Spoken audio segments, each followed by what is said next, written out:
Pendidikan itu dijamin oleh Undang-Undang Dasar. Benar. Ketika dia dijamin 20%, maka pertanyaannya adalah kepada kita nih yang pakai semua nih. Kita ini maksudnya ya pemerintah pusat, ya pemerintah daerah, ya seluruhnya. Gimana cara makainya yang paling optimal? Betul. Ini yang harus jadi pertanyaan kita terus. Saat ini dengan duit yang ada, dikelola, tahun ini saya tadi lihat datanya, kira-kira LPDP itu akan mengelola hasil kelolaan yang dipakai itu 5,45 triliun. Hampir 5,5 triliun. 5,5 triliun. 5,3 triliunnya dipakai untuk itu, beasiswa dan macam-macam itu. Anda bisa bilang besar, tapi kalau buat saya masih kecil banget. Gitu ya. Masih kecil sekali. Berapa penduduk kita? 270 juta orang. Berapa 1%-nya? 2,7 juta orang. Negeri ini bisa menyisihkan, sekarang bisa membiayai 32 ribu.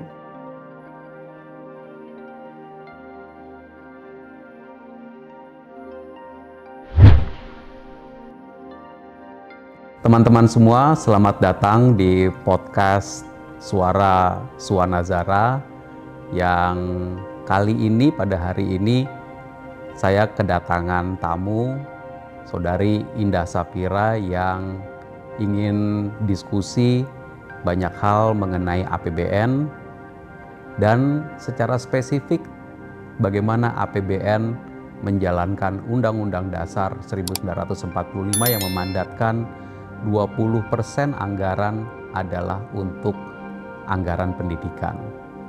Banyak dimensi yang kami bicarakan, termasuk juga dimensi bagaimana APBN bekerja bukan hanya untuk generasi sekarang, tapi juga untuk generasi yang akan datang. Kita simak obrolan saya.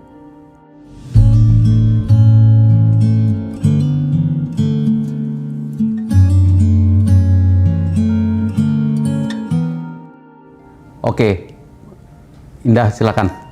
Oke, sebelumnya terima kasih banyak nih Pak Suwaya untuk undangannya dan kesempatan diskusi langsung. Tentu ini merupakan suatu opportunity yang sangat berharga buat saya. Mungkin hari ini kita mau bahas-bahas tentang APBN lagi, tetapi lebih khusus ke dunia pendidikan nih Pak. Langsung aja kali ya ke pertanyaan pertama saya nih ke Bapak. Untuk APBN yang dialokasikan untuk pendidikan ini kan lumayan besar ya Pak, 20% sesuai dengan mandat undang-undang. Sebenarnya kalau boleh tahu nih, apa sih dasar utama pemikiran sampai akhirnya terbentuk dan diputuskan untuk alokasi 20% ini? Alokasi APBN, jadi anggaran pendapatan belanja negara. Kita kan memakai, maka ini bukan undang-undang, undang-undang dasar. Jadi Undang-Undang Dasar 1945 kita ketika dilakukan amandemen, dan itu amandemen keempat, waktu itu dirumuskan tambahan, salah satu yang ditambah itu adalah pasal 31. Pasal 31-nya itu ayat 4 memasukkan itu, bahwa APBN atau negara memprioritaskan anggaran pendidikan. Nah, kalau dibilang negara memprioritaskan anggaran pendidikan itu artinya ya APBN dan APBD. Daerah juga 20%. Tapi saat ini kita 20%. Dan 20% itu Indah udah sempat lihat belum angka-angkanya? Tahun ini 575 triliun APBN. Tahun depan 612 triliun. Kita akan pakai untuk fungsi pendidikan.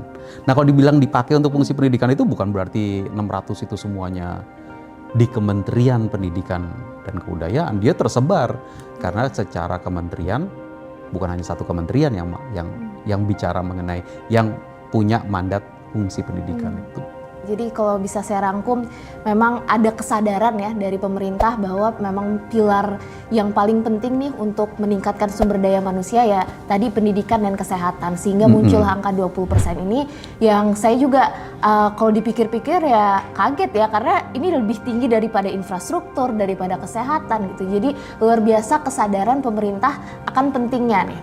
Tapi nih Pak, saya mau nanya nih, jadi bagaimana sih pendapat Bapak tentang hasil pendidikan itu sendiri? Jadi kalau bisa dibilang nih, investasinya sudah begitu besar, komitmen pemerintah sudah begitu besar, 20% diwajibkan pemerintah daerah untuk juga alokasiin 20%, tetapi kadang hasilnya nggak berbanding lurus nih. Kita tahu hasil pendidikan di Indonesia masih mengkhawatirkan, bahkan sebelum pandemi, nilai kita di PISA, di TIMSS, dan ujian-ujian internasional lainnya masih mengkhawatirkan nih. Bagaimana pendapat Bapak? 2009 kita betul-betul mengalokasikan 20%. Berarti kan ini udah 13 tahun ya, udah belasan tahun kita mengalokasikan 20% dari anggaran pendidikan. Maka pertanyaannya adalah apa yang udah kita accomplish setelah 20 tahun ini? Pendidikan itu dijamin oleh Undang-Undang Dasar. Benar, kuat sekali ya. Nah, ketika dia dijamin 20%, maka pertanyaannya adalah kepada kita nih yang make semua nih. Kita ini maksudnya ya pemerintah pusat, ya pemerintah daerah, ya seluruhnya. Gimana cara makainya yang paling optimal? Betul. Ini yang harus jadi pertanyaan kita terus. Sekarang ini dipakai yang besar itu pasti Kementerian Pendidikan dan Kebudayaan. Tapi bukan hanya di Kementerian Pendidikan dan Kebudayaan. Ada juga di Kementerian Agama. Selain itu, ada di kementerian-kementerian lain juga. Habis itu ada juga yang kita alokasikan melalui anggaran transfer ke daerah, masuk di APBD provinsi, kabupaten, dan kota. Harusnya digabung di dalam APBD itu, lalu kemudian APBD itu masing-masing juga 20% lagi. Programnya apa aja, kegiatannya apa aja. Ini yang harus secara bersama-sama itu kita pikirkan bagaimana orkestrasi yang paling baik. Jadi ya memang masih perlu dijawab sama kita bersama nih, semua tenaga pendidik, semua pelaku pendidikan.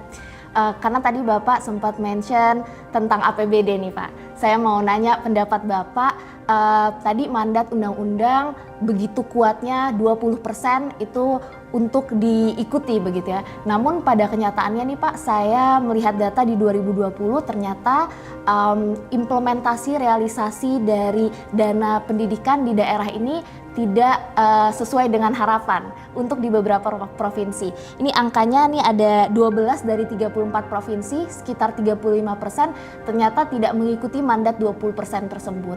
Ini bagaimana nih langkah mungkin kebijakan ke depannya dari Kemenkyu untuk menghindari kejadian-kejadian seperti ini? Amanat undang-undang dasarnya kan dikatakan eksplisit sekali tuh. APBN dan APBD. Jadi ya harusnya diikuti, betul, ya kan? Jadi Undang-Undang Dasar 1945 pasal 31 ayat 4 very explicit, sangat eksplisit. Nah, tentu setiap daerah nanti akan punya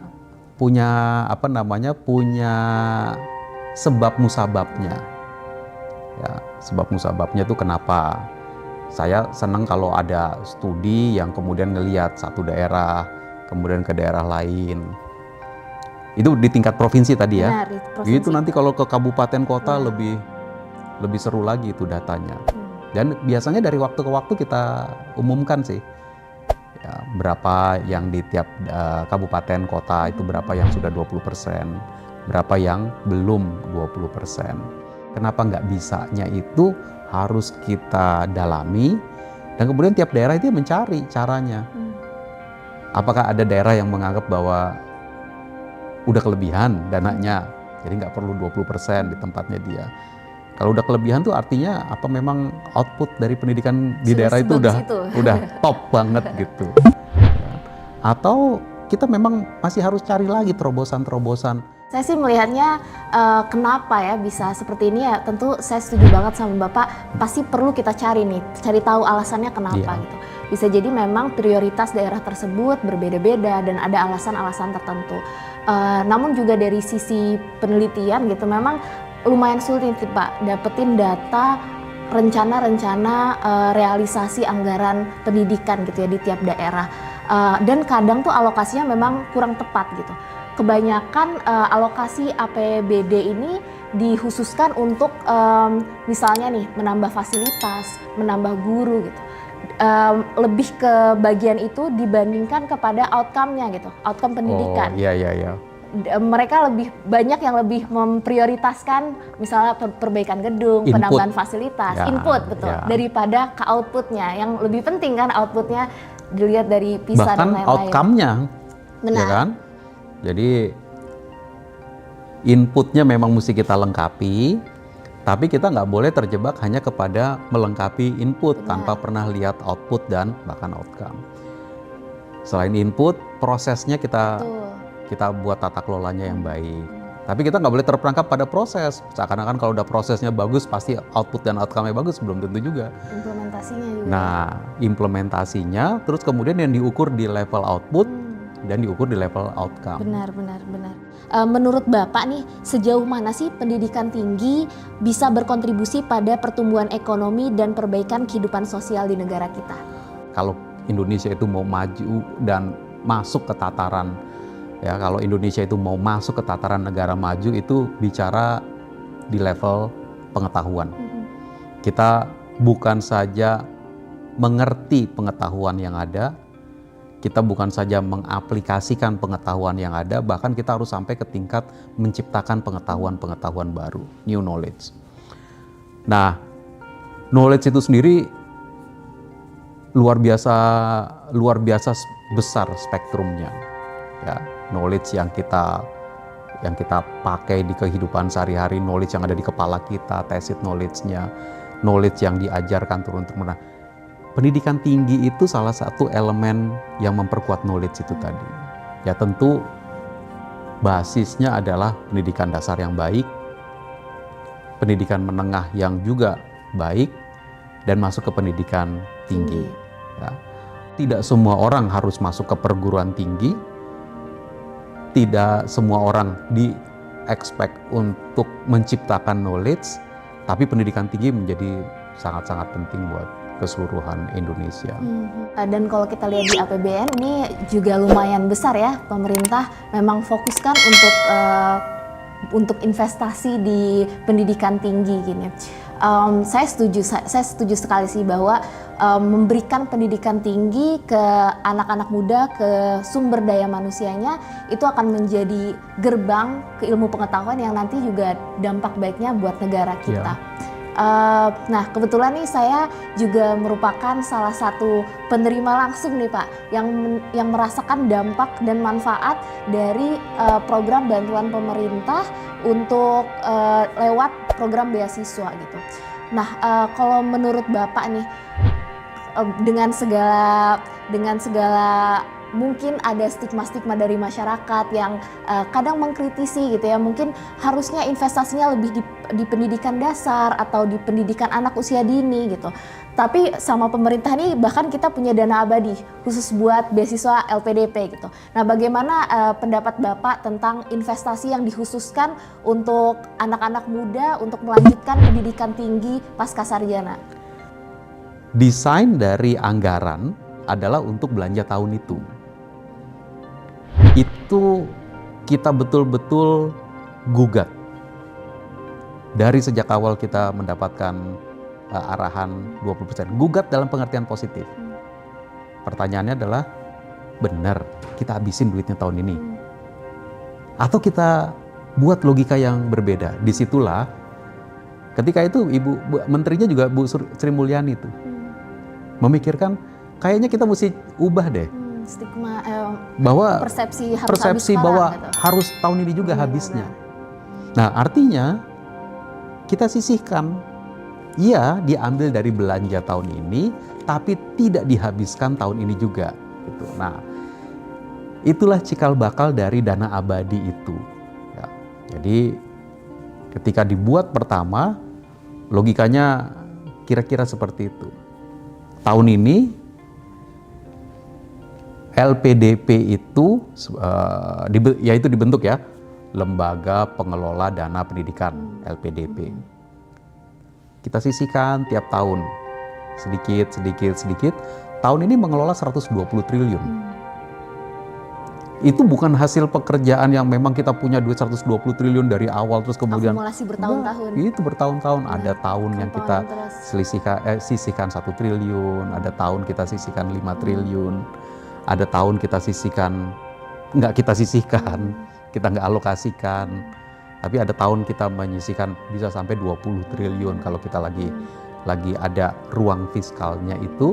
Tapi semua kita hitung sebagai bagian dari anggaran pendidikan yang menurut Undang-Undang Dasar kita itu 20%. Ya, jadi ada dana abadi pendidikannya sendiri. Kita di dalam situ kita buat lagi subsetnya dana abadi kebudayaan, dana abadi perguruan tinggi, dana abadi penelitian. Bahkan mulai tahun depan kita akan keluarkan khusus itu dana abadi untuk pesantren. Yang menurut kita juga elemen dari pendidikan Indonesia. Saat ini dengan duit yang ada dikelola, tahun ini saya tadi lihat datanya, kira-kira LPDP itu akan mengelola hasil kelolaan yang dipakai itu 5,45 triliun. Hampir 5,5 triliun. 5,5 triliun. 5,3 triliunnya dipakai untuk itu, beasiswa dan macam-macam itu. Anda bisa bilang besar, tapi kalau buat saya masih kecil banget. Gitu ya? Masih kecil sekali. Berapa penduduk kita? 270 juta orang. Berapa 1%-nya? 2,7 juta orang. Negeri ini bisa menyisihkan, sekarang bisa membiayai 32.000. Kita senang, tapi masih jauh. Masih jauh. Nah ini kan nggak semua juga kita maksudkan harus dapat beasiswa gitu ya, oke. Tapi PR kita masih banyak banget. Dari targetnya ya? Pekerjaan rumah kita masih jauh. Dan kita berharap generasi saat ini mengelola dana LPDP, terus kita wariskan ke masa depan. Terus begitu. Sambil kita terus sisihkan. Luar biasa ya, ini pemikiran yang sangat jangka panjang ya. Dana yang dialokasikan tidak semata-mata dihabiskan saat itu juga, tetapi disisihkan sehingga bisa dikelola dan jadi ada compound interest-nya gitu ya Pak ya. Dan akhirnya bisa digunakan untuk membiayai sumber daya manusia. Saya yakin bahwa memang pemerintah kita sangat aware ya, sangat sadar akan pentingnya nih investasi di anak muda. Karena kalau kita pikir-pikir membiayai satu anak untuk berangkat ke luar negeri itu dananya bisa dipakai mungkin untuk mensejahterakan satu desa gitu ya Pak ya. Tapi apa yang pemerintah kita lakukan, investasi di satu anak dengan harapan ya memang anak-anak tersebut bisa kembali ke Indonesia dan berkontribusi untuk Indonesia. Karena untuk jangka panjangnya sesuai sama Bapak dari Human Capital Investment, Horace Mann, dia percaya bahwa investasi memang yang terbaik ya di anak muda, di pendidikan, karena investasi di pendidikan ini bukan hanya menguntungkan individu tapi secara kolektif. Nanti kembalinya juga benefitnya juga ke negara.